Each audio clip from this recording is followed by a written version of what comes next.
Gali, the toe of water. Gali was very peaceful and calm, much like her element, and often was the one to keep peace between her brothers. However, despite her calm outer appearance, she did very occasionally burst into an uncontrollable rage at the frustration of having to, well, deal with a bunch of boys. If you were a sister who lived with all boys, you probably know. Not that I know that, because I'm the opposite. I'm a boy who deals with all girls. Anyway, Gali wore Kamehameha, the great mask of water breathing, and as a Toa, she carried 2 hooks. They don't have any name other than hook, unfortunately. As a Toa, she carried twin aqua axes.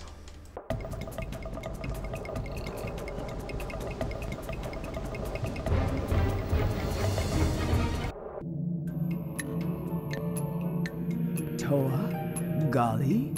I may be changed, Turaga no Kama, but my love for my people remains the same. And yet all is not well. The Bohrok Kal are a more fearsome foe than we have ever seen. They are threatening to overcome us all. Do not fear. My Nuva power can overcome any obstacle. You know what my favorite thing about playing as Gali is? Kamehameha! I don't even know what Kamehameha means. Although everyone this is fabulous fish, and I've never actually seen a full episode of Dragon Ball. Actually, I have, but only one, so I don't actually know what Kamehameha is. All I know is that people like to say it when they do something cool. And that is the best part about playing as Gali. Where are those enemies shooting at me from? Gali's special Y power, besides that, which I'll get into a little more detail to later, is she can swim. As this Matoran here is probably going to explain to me. Hey, the Matoran are hiding all around us. When in the water, you can hold the Wappa and swim faster and double jump to leap out of the water and explore the Ga-Wahi. Anyway, yeah, hold down Y allows you to swim faster as opposed to slow swim. Faster swim's always better. Speed is better than slow. And, Gali's level is pretty kind of boring in my personal opinion. Yay, got that thing. That's good. Mostly because there's a lot of running around aimlessly. If you don't know what you're doing, if you do know what you're doing, it's a lot of running around just trying to get to where you gotta go. But Gali's level features these doors, which need to be opened with specific button pushes. Underwater combat is really easy because enemies hardly even attack you underwater. Now, of course, when they do attack me, I'm not prepared. There you go. Gali, much like Tao, can do the multi-bolt, but again, I say it's completely 100% useless. Yeah. Now let me kill this guy, and then I can show you something really cool.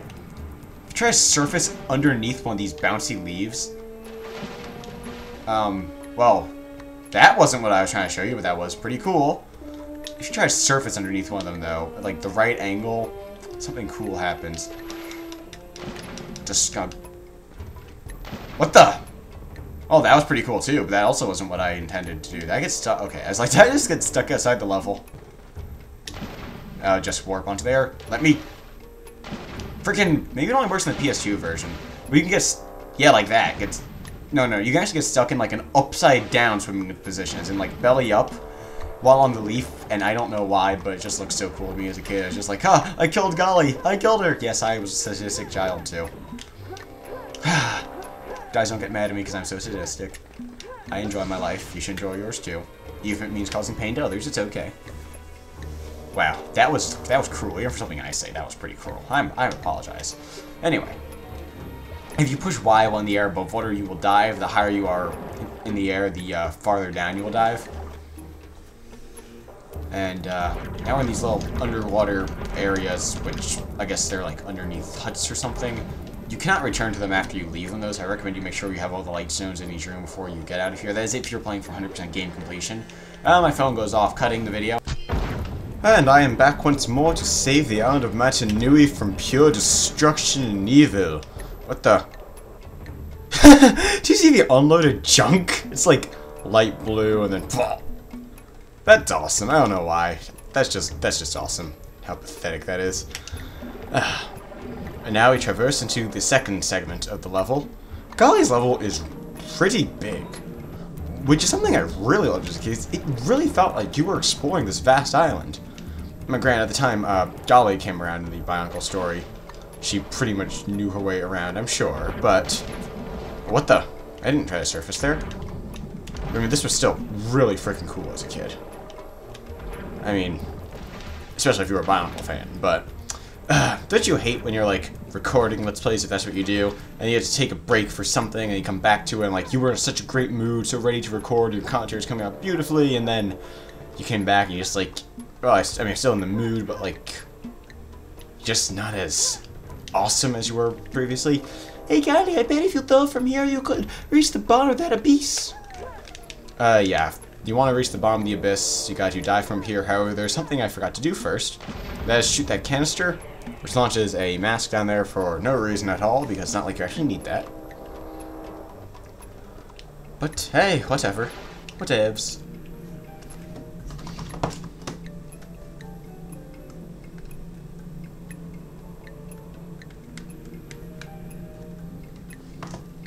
Brief interruptions aside. I wonder if you try to surface under these, you could glitch out the game in any way. I'm also curious to like experiment that leaf now, see if I could like glitch out of the area completely in the first phase of the level. Anyway, why is it playing the enemy near music? Anyway, dive from up here. You get all these light stones, as well as down there we can get the mask. One thing that's really cool is there's an online BIONICLE game called the Void New Online Game, which is a pretty darn fun RPG actually. All the music from the game is reused from this level, I believe. Anyway, now we actually get to see what that Kamehameha really was. Our sister is trapped in that dark energy cage. We can't get her out. Only the strongest of breasts could... I wasn't actually reading that because I was just kind of mashing A through it. Anyway, fully charge your energy with B. Even if your energy is fully charged, you still have to hold down B and get into this before you start. Then unleash it, immediately hit X and boom! Like that. Wow, you can really swim fast. I heard the higher you can get, the deeper you can dive. That's so swag. Yeah, Matoran, that is so swag. Don't even know how I'm fitting you in my pockets, because logic not. Anyway, shooting that switch allows us to move on. It's actually still considered, in my personal opinion, the same phase of the level, because it's not permanent. You can go back and forth between these two parts, but allow me to now actually show off what it is we gotta do. Going through here, we move on now till you'll see a giant crane back there. We gotta activate that with Matoran. Kind of like how we need Matoran to build the Rahi. Yeah, build a Rahi. Now we gotta have him work a crane, because it's not like I can just do that myself. Also in the Rahi building level, why do we need Matoran to do that? Couldn't Takua just have helped us? And like, whatever. I don't know what the requirements are for building life, but the next part of the level is behind this boulder, and we can't actually get in there. However, the boulder has grown a conveniently placed rope, so allowing the crane to pick it up. But if we come here, Nokama is going to tell us that once I take out... Oh, frog! I forgot there's also frog enemies. And Nokama's going to be like, oh, we need 8 Matoran. You don't have enough. I need more Matorans. Oh, you suck, Nakama. So can't actually get anywhere significant with the crane. Also, how many Matorans do I have? I have 7. So if we get one more and go near her, she's automatically going to set off the crane. And we don't want that yet because we just don't. Don't argue, we just don't. I remember having troubles trying to get through some of the parts of this level because she automatically sets off the crane. I wish she didn't do that. Also, I always loved that there's a little shrine there. It's like my secret... Excuse me, I burped. My secret little sanctuary where Gali can just live peacefully alone. Just those little things. Did I fall? Where am I? Oh, you suck, game. I'm gonna cut ahead till I'm back up there. Anyway, I always loved how this was like my secret little sanctuary where Gali could just go to be alone. It was these little things that made this game so cool to me as a kid. Even though the game itself is... Meh. Like, just the fact they put those little details in there just blew my mind as a kid. All this amazing areas you could explore. It really felt like you were in the BIONICLE world of Master Nui. Anyway, Kamehameha! There we go. And now we actually have to come near here. Jump on the crane, I think. We need the crane to be activated. Okama, we have enough Matoran. I thought you automatically did this. Yeah, like that. And they gotta be quick, because you only have a few seconds to actually react to this. And if you go through there by accident, you're stuck in the third final phase of the level until later, because you suck at this game. Yeah, that's really, really dickish of the game, but it's not like developers actually cared about you. It's not like Nintendo where they actually do care. So what you can do is, first you can jump up here and get into here. We get those, the one lightstone. Then you gotta jump and hope you make it onto the rock. Because this thing will leave without you, which is rather rude of it. And then you can make the jump to here. Golly, look, with the boulder gone, you can swim through to get to the Kinney. I don't actually know what a Kinney is at the top of my head right now. I probably do know, but like my mind's blank. Also, how did Okama get here before us? We left her back at the whatever logic. And we're going through here.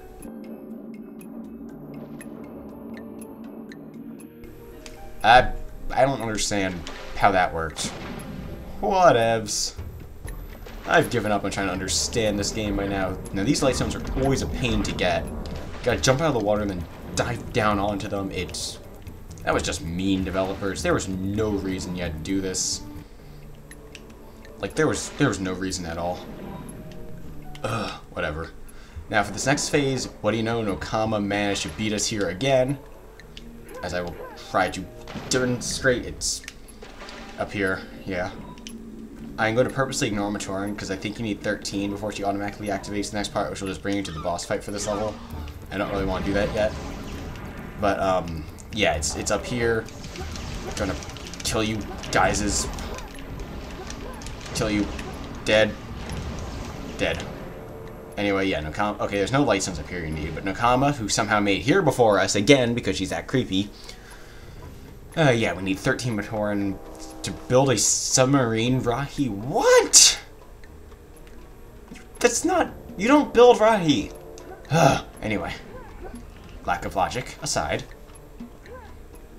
I just, like, the small things, this really irked me when I was playing through the game as a kid, though, because I knew every little detail about BIONICLE, and those small things just set me off so much. I'm sorry if you hear screaming off microphone. Yeah, my sister's got prepared for a concert now, and my mom's being a worry wimp, because that's what she does. I'm making, oh no, every little thing's gotta be perfect. Oh, golly, I didn't tell you to do that. Stop. Anyway, up here. What the? That was weird. I also loved this area too. It was like, oh my god, little mini cave of bad camera-ness because this game's camera sucks. And this just always seems so cool to me too. It's like a little hidden area. I love those kinds of things. Hidden areas of littleness. How many lightstones are there? There's 90. Okay. So I probably have gotten them all. And then, Kamehameha. I'm gonna say that every time I do one of those in this level, I think. Now we technically have no Matoran to fight the boss, but I'm going for actually trying to 100% this, so. Something I felt was really awesome as a kid is right over here. So you see this gate down here? That's where the boss is hiding. It's under there. As Nakama said, there's like a barrier you gotta get through. I don't know why. I always just figured it's gotta be down there. And I'm pretty sure there's actually something in the game that does suggest it's down there. And it looks almost like there is something down there too. Granted, you can't really see it because you can't actually stay down there, unfortunately. I would love to, you know, mess with this game and see if I can glitch out just to see places like that. Because there is something under there. It's probably just like background or something. It might be where the creature that appears in the next cutscene is just sitting around waiting. Because that's actually what they do oftentimes in video games with creatures like that. They just sit around and wait in like the same place, not doing anything until they're summoned. I don't know why. I have basic programming and hacking knowledge. I'm sure you've seen with my Brawl videos. I'm taking an intro class to programming in my school. Next year I'm taking AP Computer Science, actually. That's going to be a lot of fun. Sarcasm. Not necessarily. I mean, hacking is, and like programming is really tedious, but you can make some pretty cool things out of it, so that's why I still do it.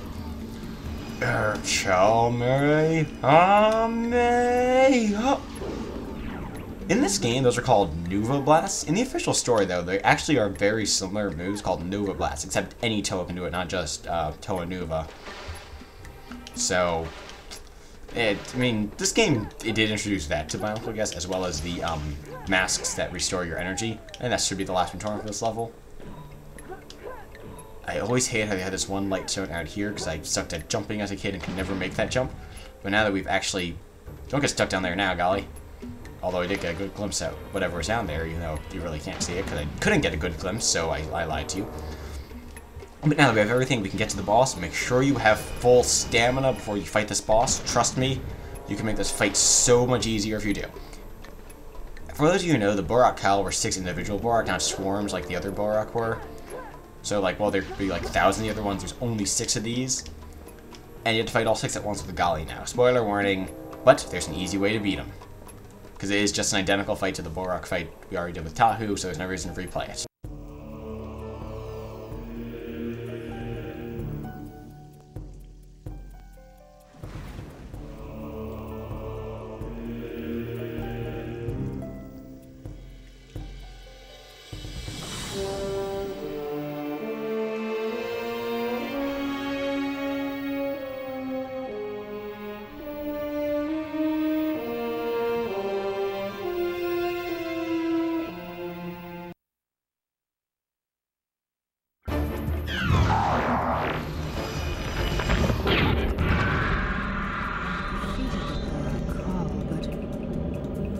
Something else? Chronicler. I have seen them. Strange new creatures. Dark and... they flew toward Ga-Wahi. Onua, my brother. I must warn him. They flew towards Ga-Wahi. You mean the underground area. They flew towards the area that spans under the entirety of the island. So what, they fell? Ugh, game logic. Anyway, yes, that was the boss fight. If you actually want to do it, it would just be like the Bohrok fight you already did, so there's no reason to actually do it again, so you can just Nuvo blast your way out of it. Anyway, see you guys next time with the worst level they could have ever designed, ever. Bye!